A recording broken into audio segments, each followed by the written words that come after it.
എല്ലാവർക്കും മറ്റൊരു എപ്പിസോഡിലേക്ക് സ്വാഗതം. ഇന്നത്തെ എപ്പിസോഡിൻ്റെ തുടക്കത്തിൽ സുധാകരൻ മാഷും MLA വാസവനും തമ്മിൽ സംസാരിച്ചുകൊണ്ടിരിക്കുകയാണ്. ഇതിൻ്റെയൊക്കെ പിന്നിൽ നിങ്ങളാണെന്ന് മനസ്സിലാക്കാൻ എനിക്ക് ഇപ്പോഴുള്ള ബുദ്ധി തന്നെ ധാരാളമാണ്. ഇതിനുള്ള മറുപടിയായി MLA വാസവൻ പരിഹാസസ്വരത്തിൽ മാഷിനോട്, അയ്യോ മാഷേ, എനിക്ക് ശരിക്കും നിങ്ങളുടെ ഈ അവസ്ഥയിൽ വിഷമമുണ്ട്. ഇന്നലെ ഇതൊക്കെ അറിഞ്ഞപ്പോൾ ശരിക്കും ഞാൻ കരയുകയായിരുന്നു. പിന്നെ നിങ്ങളുടെ മരുമകള് രക്ഷപ്പെട്ടു എന്ന് അറിഞ്ഞപ്പോഴാണ് ഞാൻ കരച്ചിൽ നിർത്തിയത്. ഇതെല്ലാം കേട്ടുകൊണ്ട് അങ്ങോട്ടേക്ക് വരുന്ന വിക്രം അയാളുടെ സംസാരം നിർത്താനായി ആവശ്യപ്പെടുന്നു. നിങ്ങൾക്ക് ആരാണ് ഇങ്ങോട്ടേക്ക് കയറാനുള്ള അനുവാദം തന്നതെന്ന് വിക്രം ചോദിക്കുമ്പോൾ മറുപടിയായി വാസവൻ, ഒരു MLAക്ക് അയാൾ താമസിക്കുന്നതിൻ്റെ ചുറ്റുപാടുമൊക്കെയുള്ള പൗരന്മാരുടെ വീട്ടിലേക്ക് വരാൻ പ്രത്യേകിച്ച് അനുവാദത്തിൻ്റെ ആവശ്യമുണ്ടോ? മാത്രമല്ല MLA ആയിരിക്കുമ്പോൾ തൻ്റെ പ്രജകളായിട്ടുള്ള ആൾക്കാരുടെ കാര്യത്തിലൊക്കെ ഞാൻ ഇടപെടണ്ടേ വിക്രം എന്ന് ചോദിക്കുന്നു. മാത്രമല്ല വിക്രമിനോടായി ഇപ്പോൾ വീടിൻ്റെ അറ്റകുറ്റപ്പണികളൊക്കെ തീർക്കാനായിട്ട് പുതിയൊരു സ്കീമുണ്ട്. വേണമെങ്കിൽ നീ അച്ഛനെ കൊണ്ട് ഒരു അപേക്ഷ കൊടുപ്പിക്കുക. എത്രയും പെട്ടെന്ന് അത് ശരിയാക്കാനായിട്ട് ഞാൻ ശ്രമിക്കാം. ഇത്രയും കൂടെ ആയപ്പോൾ വിക്രമിൻ്റെ കയ്യിൽ നിന്ന് പോയി. വിക്രമാകട്ടെ MLA വാസവന്റെ ഷർട്ടിൽ കയറി പിടിച്ച് അയാളെ ഉപദ്രവിക്കാനായി ശ്രമിക്കാൻ തുടങ്ങുന്നു. ഇതിനെ തടയാനായി മാഷ് പറഞ്ഞിട്ടും വിക്രം കേൾക്കാത്ത മട്ടിൽ നിൽക്കുമ്പോൾ വേദ അങ്ങോട്ടേക്ക് വന്ന് ഒറ്റ പ്രാവശ്യം പറഞ്ഞതേയുള്ളൂ. വിക്രം ഉടനെ തന്നെ വാസവന്റെ ഷർട്ടിൽ നിന്നും കൈയെടുക്കുന്നു. വാസവൻ ഒന്നും അറിയാത്ത ഭാവത്തിൽ, എന്താ മാഷേ ഇത്? എന്തിനാ നിങ്ങളുടെ മകൻ എൻ്റെ മേൽ കൈവെക്കുന്നത്? നിങ്ങളുടെ വീടിൻ്റെ ഒരു ഭാഗം കത്തിപ്പോയി. നിങ്ങളെ സഹായിക്കാനായിട്ട് സർക്കാരിൽ നിന്ന് എന്തെങ്കിലും സഹായം വേണോ എന്ന് ഞാൻ ചോദിച്ചു. അതിന് എന്നെ അഴിക്കാൻ വരികയാണോ വേണ്ടത്? ഇത് കേൾക്കുന്ന മാഷ് മറുപടിയായി, നിങ്ങളുടെ മകൻ്റെ നേർക്ക് എൻ്റെ മകൻ ചെയ്തത് തെറ്റാണ്. അതിന് പ്രതികാരമായി നിങ്ങൾ ഞങ്ങളെ ഒരുപാട് ഉപദ്രവിച്ചു.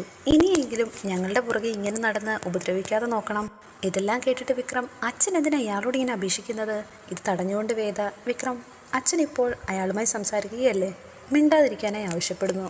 അപ്പോൾ മാഷ് പറയുന്നത്, എൻ്റെ ഭാര്യയും മോളെയും തട്ടിക്കൊണ്ടുപോയതും മരുന്ന് ഗോഡൗണിന് തീയിട്ടതും ഒക്കെ ഞാൻ മറക്കണം എന്നാണോ? ഇത് കേൾക്കുന്ന വിക്രം, പാവപ്പെട്ട ആൾക്കാരെ പറ്റിച്ചിട്ടല്ല ജീവിക്കേണ്ടത്. അങ്ങനെയൊക്കെയാണ്, ശരി എന്നിരിക്കട്ടെ. പക്ഷേ അതൊക്കെ ചെയ്യാനായിട്ട് നിനക്ക് എന്ത് അധികാരമാണുള്ളത്? ഞാനും ശ്രീകാര്യം ശ്രീനിവാസനും തമ്മിൽ കുറച്ച് പഴയ കാലത്തെ പകയാണുള്ളത്. അത് തീർക്കാനായിട്ട് ഞങ്ങൾക്കറിയാം. അതിൻ്റെ ഇടയിലേക്ക് നീ എന്തിനാണ് കയറി വരുന്നത്? തുടരുകയാണ് വിക്രത്തോട് അദ്ദേഹം. വിക്രം, നീ ചെറുപ്പമാണ്. ഈ കുടുംബമൊക്കെ നോക്കി സന്തോഷമായി സുഖമായി ജീവിക്കേണ്ട ആളാണ് നീ. അത് വിട്ടിട്ട് ഇങ്ങനെയൊക്കെ ചെയ്താൽ, ഇന്നിപ്പോൾ വീടിൻ്റെ ഒരു ഭാഗം മാത്രമേ കത്തിയിട്ടുള്ളൂ. നാളെ വീട് മൊത്തത്തിൽ ഓരോ ആൾക്കാരെയും കൂടെ ചേർത്ത് കത്തിക്കാൻ എനിക്കറിയാം. സൂക്ഷിച്ചാൽ നിനക്ക് നല്ലത്. ഇത്രയും പറഞ്ഞ് വാസവൻ അവിടെ നിന്ന് മടങ്ങുന്നു. വാസവനെ തല്ലാനായി ദേഷ്യത്തോടെ വിക്രം പോകാൻ തുടങ്ങുമ്പോൾ അത് തടയുകയാണ് വേദ. അങ്ങനെ വേദ വിക്രത്തിൻ്റെ കയ്യിൽ കടന്നു പിടിക്കുന്നു. തന്നെ വിടാനായി വിക്രം ഒത്തിരി തവണ ആവശ്യപ്പെടുന്നു. അവസാനം ദേഷ്യത്തോടുകൂടി ഒന്നും കൂടി പറയുമ്പോൾ വേദ ആ പിടിവിടുന്നു. ഇപ്പോഴങ്ങോട്ടേക്ക് സുധാകരൻ മാഷും വരുന്നു. ഡാ, അകത്ത് കയറിപ്പോ. ഇവിടെ ഇപ്പോൾ ഉണ്ടായ നഷ്ടം എനിക്കാണ്. ഞാൻ കെട്ടിപ്പൊക്കിയൊരു വീടിൻ്റെ ഭാഗമാണ് നഷ്ടപ്പെട്ടത്. അതിൻ്റെ കണക്ക് ചോദിക്കാനായിട്ട് നീ മെനക്കെടണ്ട. മാഷ് വിക്രമിനോടായി അകത്തേക്ക് കയറിപ്പോവാനായി ആവശ്യപ്പെടുന്നു. വിക്രം ഇപ്പോൾ വർക്ക്ഷോപ്പിലേക്ക് വന്നിരിക്കുകയാണ്. അവിടെ ജോസഫേട്ടനും രാജേട്ടനും അനിയൻകുട്ടനും എല്ലാവരുമുണ്ട്. ഈ സമയം രാജേട്ടൻ വിക്രമിനോടായി സംസാരിക്കുന്നു. നീ ഇതിൻ്റെ പുറകെ പിടിച്ച് ഒന്നിനും പോകാനായി നിൽക്കണ്ട വിക്രം. അങ്ങനെ ഒന്നിനും പോകാതിരിക്കണമെങ്കിൽ ഞാൻ വിക്രം അല്ലായിരിക്കണം. ഇതിന് മറുപടിയായ രാജേട്ടൻ, എന്നാൽ ചെന്ന് അയാളുടെ വീടിൻ്റെ ഒരു ഭാഗം കത്തിക്ക്. മനുഷ്യന്മാർ പെരുമാറേണ്ടത് ബുദ്ധി കൂടി കൊണ്ടിട്ടാ വിക്രം. ആദ്യം അത് മനസ്സിലാക്കുക. ആ ഫാക്ടറിയിൽ അത്രയും മരുന്നുകൾ കണ്ടെത്തിയപ്പോൾ അത് ബന്ധപ്പെട്ടവരെ അറിയിക്കുകയല്ലേ വേണ്ടിയിരുന്നത്, അല്ലാതെ അത് കത്തിച്ച് കളയണ്ടായിരുന്നു എന്നുള്ള അഭിപ്രായം ഇപ്പോൾ ശ്രീനിസാറിനും ഉണ്ട്. ഈ സമയം അനിയൻകുട്ടൻ വിക്രമിനോടായി പറയുന്നു, നിന്റെ എഴുത്തുചാട്ടമൊക്കെ ഒന്ന് അവസാനിപ്പിക്കുക. എന്നിട്ട് കുറച്ചു കാലം വേദയുമായി സന്തോഷത്തോടെ ജീവിക്കുക. കാട്ടിൽ കുറച്ച് ദിവസം ഒരുമിച്ച് കഴിഞ്ഞപ്പോൾ എന്തൊരടുപ്പായിരുന്നു രണ്ടാളും തമ്മിൽ. ഇപ്പോൾ വീട്ടിൽ വന്നപ്പോൾ വീണ്ടും പഴയ പോലെ ആയോ എന്ന് ജോസഫ് ചോദിക്കുമ്പോൾ അവൾ ഇങ്ങനൊരു സാഹചര്യത്തിൽ ജീവിക്കേണ്ട ആളല്ല. ഇനിയിപ്പോൾ അത് പറഞ്ഞിട്ട് കാര്യമില്ലല്ലോ എന്ന് രാജേട്ടനും പറയുന്നുണ്ട്. ഇപ്പോൾ അനിയൻകുട്ടൻ പറയുകയാണ്, ആദ്യമൊക്കെ വിക്രമിന് ദേഷ്യം കൊണ്ടുള്ള വെറുപ്പായിരുന്നു, ഇപ്പോൾ ഇഷ്ടം കൊണ്ടുള്ള വെറുപ്പാണ്. നിന്റെ മുറി മുഴുവൻ കത്തിപ്പോയില്ലേ, നീ പെട്ടെന്ന് തന്നെ ആ മുറി ശരിയാക്കി എടുക്കാൻ നോക്ക്. അവിടെ ആകുമ്പോൾ നിനക്കും വേദയ്ക്കും ഒരു പ്രൈവസി ഉണ്ടാവുമെന്ന് രാജേട്ടൻ പറയുന്നുണ്ട്. ഇതെല്ലാം കേട്ടിട്ടും പ്രത്യേകിച്ച് ഒന്നും തന്നെ പ്രതികരിക്കാതിരിക്കുന്ന വിക്രത്തിനോട് ജോസഫ് ചോദിക്കുന്നു, നിനക്ക് കാശിൻ്റെ എന്തെങ്കിലും ആവശ്യമാണോ? അങ്ങനെ എന്തെങ്കിലും ഉണ്ടെങ്കിൽ നീ ഞങ്ങളോട് പറഞ്ഞാൽ മതി, ഞങ്ങളെല്ലാവരുടെ അറേഞ്ച് ചെയ്ത് തരാം. അതോർത്ത് നീ വിഷമിക്കണ്ട. അത് മാത്രമല്ല കാര്യമെന്ന് വിക്രം പറയുമ്പോൾ, എന്താ പ്രശ്നമെന്ന് രാജേട്ടൻ ചോദിക്കുന്നു. അത് ശരിയാക്കാൻ ഇനി അച്ഛൻ സമ്മതിക്കുന്നു തോന്നുന്നില്ല. എൻ്റെ ജീവിതത്തിൻ്റെ സ്മാരകമായി അത് അവിടെ തന്നെ കിടക്കട്ടെ എന്നാണ് അച്ഛൻ്റെ അഭിപ്രായം. ഇത് കേട്ടിട്ട് രാജേട്ടൻ, നിന്റെ അച്ഛന് എന്തിൻ്റെ കേടാ? ഈ സമയത്താണോ പോരെടുക്കുന്നത്? നീ ആദ്യം പോയി ഒരു മേസ്ത്രിയെ കണ്ടെത്തി അതൊന്ന് ശരിയാക്കി എടുക്കാൻ നോക്ക്. ബാക്കിയൊക്കെ വരുന്നിടത്ത് വെച്ച് കാണാവുന്നേ. ഈ സമയം രാധയുടെ വീട്ടിലേക്ക് കുടിച്ചിട്ട് അങ്ങോട്ട് കയറി വരികയാണ് രാധയുടെ അച്ഛൻ. എന്തോ പറയാനുണ്ടെന്ന് പറഞ്ഞ് രാധയോടും അമ്മയോടുമായി സംസാരിക്കാൻ തുടങ്ങുന്നു. പക്ഷെ അവർ രണ്ടുപേരും തങ്ങൾക്ക് ജോലിയുണ്ടെന്നും എനിക്ക് ഓട്ടത്തിന് പോകണമെന്നും പറഞ്ഞ് തിരക്കിട്ട് അവിടെ നിന്ന് പോകുന്നു. നീ ഒരു കാര്യം കേട്ടോടി എന്ന് പറഞ്ഞ് ഇപ്പോൾ രാധയുടെ അച്ഛൻ ഉച്ചത്തി പറയുന്നു. വിക്രം താമസിച്ചിരുന്ന മുറി കത്തിപ്പോയി, ഇതായിരുന്നു ഞാൻ പറയാൻ വന്നതെന്ന് ഇപ്പോൾ രാധയുടെ അച്ഛൻ പറയുന്നു. ഇത് കേൾക്കുന്ന രാധ, അച്ഛൻ എന്തൊക്കെയാ പറയുന്നത്? അതേടി മോളെ, ഇന്നലെ രാത്രി കുറെ ഗുണ്ടകൾ ചേർന്ന് അവന്റെ മുറിക്ക് തീ വെച്ചു.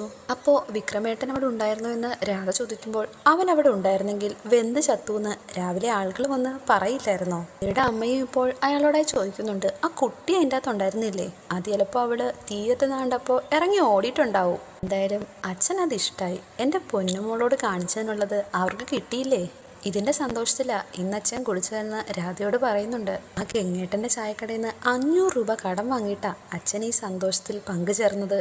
പിന്നെ ഓട്ടം കഴിഞ്ഞ് വരുമ്പോൾ ആ കാശങ്ങ് കൊടുത്തേക്കണം മോളെ. ഇതറിഞ്ഞ ഉടൻ തന്നെ രാധ വിക്രമിനെ വിളിക്കുന്നുണ്ട്. രാധയുടെ കോൾ കണ്ടതും വിക്രം കോൾ കട്ട് ചെയ്യുന്നു. തുടരെ വീണ്ടും വിക്രമിനെ വിളിക്കാൻ തുടങ്ങുന്നത് കണ്ടിട്ട് രാധയുടെ അമ്മ, ഡി നീ ആ ഫോൺ അവിടെ വെച്ച് അവനെ ഇനി വിളിക്കാനൊന്നും നിൽക്കണ്ട, എനിക്ക് അത്യാവശ്യമായിട്ടൊന്ന് റേഷൻ കടയിൽ കയറിയിട്ട് വേണം ജോലിക്ക് പോകാനായിട്ട്. അങ്ങനെ മടിച്ചു നിൽക്കുന്ന രാധയും വിളിച്ച് ഓട്ടോയിൽ കയറ്റി അവിടെ നിന്ന് അവർ പോകുന്നു. ഈ സമയം ശങ്കരനാരായണന്റെ ഫോണിലേക്ക് ആരോ വിളിച്ച് വിക്രമിന്റെ വീട്ടിലിറങ്ങിയ സംഭവങ്ങളെല്ലാം പറയുന്നു. ഇത് കേട്ടതും ആകെ ടെൻഷനോടുകൂടി അദ്ദേഹം താഴേക്ക് വന്ന് ഭാര്യയോടും മക്കളോടും അമ്മയോടുമായി കാര്യം പറയുന്നു. ഇന്നലെ സുധാകരൻ മാഷിന്റെ വീടിന് ആരോ തീയിടാൻ നോക്കിയെന്ന്. അങ്ങോട്ടേക്ക് വരുന്ന വേദയുടെ സഹോദരൻ, മാഷിന്റെ വീടിനല്ലച്ചാ തീയിട്ടത്, അപ്പുറത്ത് വിക്രവും വേദയും കിടക്കുന്ന റൂമിനാണ് തീയിട്ടതെന്ന് പറയുന്നു. നീ എന്തൊക്കെയാ പറയുന്നതെന്ന് ശ്രീകാന്തിനോട് അമ്മ ചോദിക്കുമ്പോൾ ഞാൻ പറഞ്ഞത് ശരിയാണെന്നും ഇന്നലെ പാതിരാത്രിയിലായിരുന്നു സംഭവം എന്ന് ശ്രീകാന്ത് പറയുന്നു. ആർക്കും തന്നെ പ്രത്യേകിച്ച് അപകടമൊന്നും പറ്റിയിട്ടില്ലെന്നാ അറിയാനായിട്ട് കഴിഞ്ഞത്. ഇതെല്ലാം കേട്ടുകൊണ്ടിരുന്ന വർഷ, അങ്ങനെ എന്തെങ്കിലും ഉണ്ടായിരുന്നെങ്കിൽ തന്നെ അവരറിയിക്കേണ്ട സമയം കഴിഞ്ഞില്ലേ? അപ്പോൾ പ്രത്യേകിച്ച് ആർക്കും തന്നെ ഒന്നും പറ്റിയിട്ടുണ്ടാവില്ല. ഒക്കെ ഇന്നലെ രാത്രി അവിടെ ചെന്ന് പെട്രോൾ ബോംബ് എറിയുമായിരുന്നു എന്നാണ് അറിയാൻ കഴിഞ്ഞതെന്ന് ശ്രീകാന്ത് പറയുമ്പോൾ, എന്നിട്ട് പോലീസ് കേസൊന്നും എടുത്തില്ലേ? അതിന് പോലീസിന് പരാതി എന്നാലല്ലേ കേസെടുക്കാൻ പറ്റൂ. ഇങ്ങനൊരു സംഭവം ആകുമ്പോൾ പോലീസിന് സ്വയമേ കേസെടുത്തൂടെ എന്ന് ശങ്കരനാരായണൻ ചോദിക്കുന്നുണ്ട്. ഇത് ശരിവെക്കുകയാണ് അയാളുടെ ഭാര്യയും. ഞാനിതിനെപ്പറ്റി അന്വേഷിച്ചത് അമ്മയെന്ന് ശ്രീകാന്ത് പറയുന്നു. ആ ആക്രമണം നടക്കുന്ന സമയത്ത് വേദ മാത്രമേ മുറിയിലുണ്ടായിരുന്നുള്ളൂ. അവളെ അതിനകത്ത് കിടത്തി മുറി പൂട്ടി പുറത്തു പോയതിനു ശേഷമാണ് ആക്രമണം ഉണ്ടായത്. അതുകൊണ്ട് തന്നെ അവൻ മനഃപൂർവ്വം ചെയ്തതാണോ ഇല്ലയോ എന്ന് ആര് കണ്ടു? ഇത് കേൾക്കുന്ന മുത്തശ്ശി ശ്രീകാന്തിനെ വിലക്കുന്നുണ്ട്. ആവശ്യമില്ലാത്ത ഒന്നും ഇങ്ങനെ പറഞ്ഞുണ്ടാക്കരുത്. ഇതിനു മുമ്പ് വേദയെ അവൻ എത്ര അപകടത്തിൽ നിന്ന് രക്ഷിച്ചിട്ടുണ്ട്. അങ്ങനെ ഒരാളെ പറ്റി ഇങ്ങനൊന്നും പറയരുത്. ഇത് കേൾക്കുന്ന ശ്രീകാന്ത്, ആ അപകടങ്ങളൊക്കെ അവൻ കാരണം സംഭവിച്ചതല്ലേ മുത്തശ്ശി? എല്ലാവർക്കും ഇടയിൽ അങ്ങനൊരു പേരുണ്ടാക്കാൻ നോക്കിയിട്ട് സൗകര്യമുള്ളപ്പോൾ കാര്യം നടത്താനും ശ്രമിക്കാമല്ലോ. ഒരു ക്രിമിനലിന്റെ മനസ്സ് എങ്ങനെയൊക്കെ പ്രവർത്തിക്കുമെന്ന് ഞാൻ ഇനി അച്ഛന് പറഞ്ഞു തരേണ്ട ആവശ്യമുണ്ടോ എന്ന് ശ്രീകാന്ത് ചോദിക്കുന്നു. ഇത് കേൾക്കുന്ന ശങ്കരനാരായണൻ, മതി, ഇനി ഇതിനെപ്പറ്റി ഒരു സംസാരം ഈ വീട്ടിൽ വേണ്ട. ശങ്കരനാരായണന്റെ ഈ അഭിപ്രായത്തെ ശരിവെക്കുകയാണ് അദ്ദേഹത്തിന്റെ ഇളയ മകളും. നമ്മളിപ്പോൾ ഇങ്ങനൊരു വിവരം അറിഞ്ഞു, ഇനി അടുത്തത് വേണ്ടത് നമ്മൾ അവിടെ പോയി വിവരം അന്വേഷിക്കുക എന്നതാണ്. ശങ്കരനാരായണയുടെ ഭാര്യ, നമുക്കൊന്ന് അവിടം വരെ പോയിട്ട് വരാം. ഞാനില്ല, നീ വേണമെങ്കിൽ അമ്മയും കൂട്ടി പോയിക്കോളൂ എന്ന് പറഞ്ഞ് അനുവാദം കൊടുക്കുന്നു. കാര്യങ്ങൾ നേരത്തെ അറിഞ്ഞാൽ അത്രയെങ്കിലും സമാധാനം ഉണ്ടാവുമല്ലോ എന്ന് പറഞ്ഞ് അവിടെ നിന്ന് പോകുന്നു. ഞാൻ കണ്ടുകൊണ്ടിരുന്ന ശ്രീകാന്ത് ദേഷ്യത്തോടെ, എങ്കിൽ പിന്നെ എല്ലാവരും കൂടെ അങ്ങ് പോയിട്ട് വാ. അങ്ങനെ സുധാകരൻ മാഷിന്റെ വീട്ടിലേക്ക് വന്നിരിക്കുകയാണ് വേദയുടെ അമ്മയും സഹോദരി ദീപ്തിയും. വേദയെ കണ്ടയുടൻ തന്നെ ഇപ്പോൾ എങ്ങനെയുണ്ട്, എന്തെങ്കിലും പറ്റുമോ എന്നൊക്കെ വിവരം തിരക്കുന്നു. വേദയുടെ കയ്യിലുണ്ടായ പൊള്ളൽ അങ്ങനെ അവരുടെ ശ്രദ്ധയിൽപ്പെടുന്നു. മുത്തശ്ശി എന്തിയെന്ന് വേദ അന്വേഷിക്കുമ്പോൾ വരാനിരുന്നയാണെന്നും, പക്ഷേ അവർ ഇറങ്ങുന്നതിന് മുമ്പായി ഒരു പൂച്ച കുറുകെ ചാടി. അങ്ങനെയുള്ളപ്പോൾ 3 പേരൂടെ പോയ കാര്യം ശരിയായില്ലല്ലോ എന്നോർത്ത് വീട്ടിൽ നിന്നിരുന്നതാണ്. നാളെയോ മറ്റന്നാളോ ഒരു ദിവസം ഉടനെ തന്നെ എന്തായാലും മുത്തശ്ശി വരും. ഇത് കേൾക്കുന്ന വേദ, അല്ലെങ്കിലും മുത്തശ്ശിക്ക് ഈ വക കാര്യങ്ങളിലൊക്കെ ഭയങ്കര വിശ്വാസമല്ലേ? ഇത് കേട്ടു നിന്ന ദീപ്തി, ചേച്ചി ഇക്കാര്യത്തിൽ മോശമാണോ? അമ്പലനടയിൽ വെച്ച് കിട്ടിയ താലിയുടെ പേരിലല്ലേ ഇത്രയൊക്കെ അനുഭവിക്കുന്നത്? ദീപ്തി പറഞ്ഞു തുടങ്ങിയപ്പോൾ അത് തടയാൻ തുടങ്ങുന്ന അമ്മയോട്, അവൾ പറഞ്ഞോട്ടെ അമ്മേ, അവളങ്ങനെ പറയുന്നതിൽ എനിക്ക് പ്രത്യേകിച്ച് വിഷമമൊന്നുമില്ല. മാത്രമല്ല ഈ സമയം വേദയുടെ അമ്മ ഒരു ബാഗ് വേദയ്ക്ക് നേരെ നീട്ടുന്നു. അതിൽ എന്താണെന്ന് വേദ ചോദിക്കുമ്പോൾ, തീയിൽ തുണികളൊക്കെ കത്തിപ്പോയിട്ടുണ്ടാവും എന്ന് കരുതി അമ്മ വാങ്ങിയതാണെന്നാണ് പറയുന്നത്. മറുപടിയായി വേദ, എൻ്റെ തുണിയെല്ലാം ഇവിടെ അകത്താണ് വെക്കുന്നത്, അതുകൊണ്ട് തന്നെ ഒന്നിനും നഷ്ടമൊന്നും സംഭവിച്ചിട്ടില്ല. എന്തായാലും ഞങ്ങൾ കൊണ്ടുവന്നല്ലേ, ഇവിടെ ഇരിക്കട്ടെ എന്ന് പറയുന്നു. ഇപ്പോൾ ഇതെല്ലാം കണ്ട് അങ്ങോട്ടേക്ക് വരികയാണ് കമല. അകത്തേക്ക് വന്നിരുന്ന് സംസാരിക്കാനായി പത്മത്തിനോട് ആവശ്യപ്പെടുന്നു. ആരാ ഇതൊക്കെ ചെയ്തേന്ന് വല്ല പിടിയുണ്ടോ കമലയെന്ന് ചോദിക്കുമ്പോൾ മറുപടി പറയുന്നത് നന്ദിനിയാണ്. പത്മാമ്മയുടെ മരുമകന് ചില്ലറയൊന്നും അല്ലല്ലോ ശത്രുക്കള്, അതുകൊണ്ട് തന്നെ ആരാ ചെയ്തതെന്ന് അറിഞ്ഞൂടാ. അതേസമയം തന്നെ പത്മം ശ്രീജ എവിടെയെന്ന് അന്വേഷിക്കുന്നുണ്ട്. ഉടനെ തന്നെ വരുമെന്നാണ് അവർ മറുപടി പറയുന്നത്. മാത്രമല്ല കമലയെ മാറ്റി നിർത്തി പത്മം എന്തോ സംസാരിക്കാനായി ഒരുങ്ങുന്നു. സമയം ദീപ്തി എങ്ങനെയാണ് വിക്രം കൃത്യസമയത്ത് തീപിടുത്തമുണ്ടായപ്പോൾ തന്നെ ബൈക്ക് എടുത്ത് പുറത്തേക്ക് പോയതെന്ന് ചോദിക്കുമ്പോൾ നന്ദിനി അത് നിന്റെ ചേച്ചിയോട് തന്നെ ചോദിക്കും, അവളുമായി ചിലപ്പോൾ വഴക്കിട്ടിട്ട് പോയതായിരിക്കും. വേദ അങ്ങനെ മറുപടി പറയുന്നു. വിക്രമിനെ ആരോ വഴി തെറ്റിച്ച് പുറത്തേക്ക് കൊണ്ടുപോയതാണ്. രാത്രിയിൽ ആരോ പുറത്ത് കറങ്ങുന്നത് കണ്ട് വിക്രം ഇറങ്ങി ചെന്നതാണ്. അയാളെ ഫോളോ ചെയ്ത് വിക്രം പോയപ്പോഴാണ് ഇതൊക്കെ സംഭവിച്ചത്. ചോദിച്ചു നിൽക്കുന്ന ദീപ്തിയോട് അങ്ങനെ വിക്രം ആ സമയത്ത് പുറത്തു പോയതിന് വിശ്വസനീയമായൊരു കാരണമില്ല അല്ലേ? ചേച്ചി പറഞ്ഞേ കറക്റ്റാണെന്ന് നന്ദിനിയുടെ അഭിപ്രായത്തെ ശരിവെക്കുകയാണ് ദീപ്തി. നന്ദിനിയടുത്ത് പറഞ്ഞ ശരിയാണ്, അതൊട്ടും തന്നെ വിശ്വസിക്കാൻ തോന്നുന്നില്ല. എന്ന് വെച്ചാൽ എന്താണെന്ന് വേദ ചോദിക്കുമ്പോൾ ഇനി ഇതൊക്കെ നടന്നത് വിക്രത്തിന്റെ അറിവോടുകൂടി ആയിരിക്കുമോ എന്ന് ദീപ്തി ചോദിക്കുന്നു. ഇങ്ങനെ പറഞ്ഞു കൊടുക്കുന്ന ദീപ്തിയെ വിലക്കുന്നുണ്ട് വേദ. മണ്ടത്തരം പറയാതെ, അതിനകത്ത് ബോധം കെട്ട് കിടന്ന് എന്നെ രക്ഷിച്ചത് തന്നെ വിക്രമാണ്. അവിടെ നിന്ന് മാറിയെന്ന് മനസ്സിലാക്കി ദീപ്തിയോട് പറയുന്നു, നമ്മളുടെ രണ്ടുപേരുടെയും സംശയമൊക്കെ കറക്റ്റാണല്ലോ. ഇത് കണ്ടുകൊണ്ട് തന്നെ വേദ നന്ദിനിയെ പെട്ടെന്ന് തന്നെ അവിടുന്ന് മാറ്റാനായി ശ്രമിക്കുന്നു. ഇതിനെ മാറ്റി നിർത്തി വേദ അവളോട് എന്തെങ്കിലും അനാവശ്യം പറഞ്ഞുണ്ടാക്കി വഴക്കുണ്ടാക്കാൻ നോക്കിയ ഞാൻ എനിക്ക് അതിൻ്റെയൊക്കെ ആവശ്യം എന്താണ്? പക്ഷേ നിന്റെ അനിധി സംശയിച്ചതും ഒരു കാര്യമൊക്കെ ഉണ്ടെന്ന് നന്ദിനി വേദയോട് പറയുന്നു. ചിലപ്പോ വിക്രം ശരിക്കും നിന്നെ കൊല്ലാൻ നോക്കിയതാണെങ്കിലോ? അവൻ ഗുണ്ടയല്ലേ? ആരുടെ കൊട്ടേഷൻ ഏത് നേരത്ത് വേണമെങ്കിലും എടുത്തതാണെങ്കിലോ?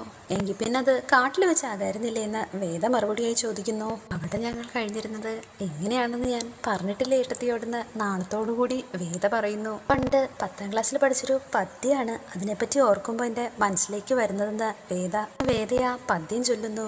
എന്നൊക്കെ വെച്ചാൽ എന്താണെന്ന് നന്ദിനി ചോദിക്കുമ്പോൾ അതായത് ഇവിടെ കാണുന്ന വിക്രമല്ല ശരിക്കുള്ള വിക്രം. പിന്നെ ഇവിടെ വന്നിട്ട് നിന്നെ ആദ്യം പുറത്താക്കാനാണല്ലോ നോക്കിയതെന്ന് ചോദിക്കുമ്പോൾ അതൊക്കെ വെറും ഒരു നമ്പറല്ലേ എൻ്റെ നന്ദിനി എടുത്തിയെന്ന് വേദ ചോദിക്കുന്നു. ഈ സമയം കമലയും പത്മവും സംസാരിച്ചുകൊണ്ടിരിക്കുകയാണ്.